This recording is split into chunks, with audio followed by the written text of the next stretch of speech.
Yo, what's up mga pare ko? Dito na ako sa madilim na lugar. So kasama ko si Uno, the Honda Wave RS6 ko. So mga pare ko, na-install ko na yung DSK version 2 na Neo Max. So ipapakita ko sa inyo pare ko kung gaano siya kalakas.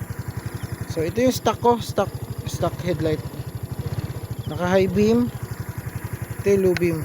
Yan. So sobrang dilim dito mga pare ko, sobrang dilim pa rin yung stock na.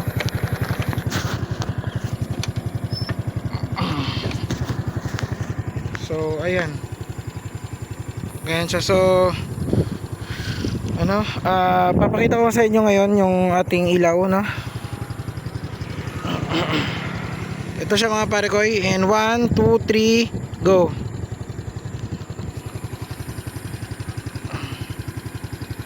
Ganyan siya kaliwanag mga pare ko. Yan. So yan yung white, ito yung orange, fog lamp. So ayan, pakita ko sa inyo. Yan, nasa baba siya. Yan. Ayan, sa pagitan ng park light, sa baba ng park light. Ganyan siya. Ito yung ilaw niya. Yan, ganyan kalakas yung ilaw niya. Mas malakas siya sa personal mga pare ko kung makikita niyo. At saka ito yung fog lamp niya. Fog lamp. Yan.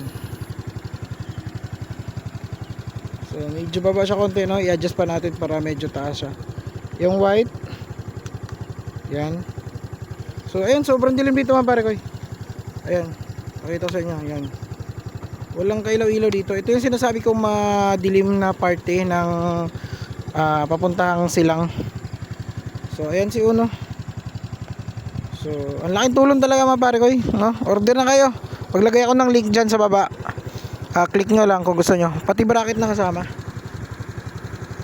Kasama na bracket. Sobrang dilim. Ito yung company, oh. Dito, parang factory. Ito yung tower. Ito yung moon. At madilim pa yung moon ngayon. So sobrang dilim talaga dito. So ayan si Uno. Si Uno lang yung maliwanag dito, eh. Ayan, oh. So ayan mga pare ko, malakas siya, malakas. Pero meron ding mas malakas pa dito, no? Pero medyo mahal na din yun. Pero sa akin okay na ito. So budget lang kayo ng mga 2K, kasi kasama na yung labor doon. Tapos syempre 1.5 yung package nito. Labor, mga depende sa labor na yun, no? Basta 2K sobra na yun. So ayun mga pare ko, at tinest ko lang talaga dito. Ako ay lalarga na.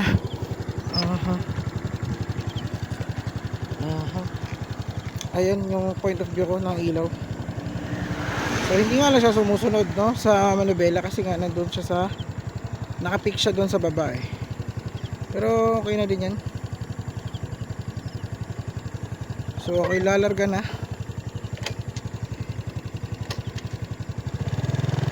Laking tulong nito mga pare ko, eh. Sobrang liwanag niya. So dito lang muna mga pare ko, eh. Share ko lang sa inyo. Kung gusto nyo, nandyan sa nasa link yung nasa link yung Shopee ng seller na to. So hanggang dyan lang mga pare, maraming salamat, sana nakatulong sa inyo, no? Lakas ng buga niya talaga. Lakas talaga ng buga niya. Kasi ito yung pag pinatay ko, yan lang yung ilaw ko. Kasi high beam ko, yan. Madilim talaga yung stock natin mga ka-Wave RS6, no? So kailangan talaga natin ng ganyan. So hanggang dito lang mga pare ko, maraming salamat. Like, share, subscribe at mag-comment kayo dyan sa baba. Yun lang, salamat.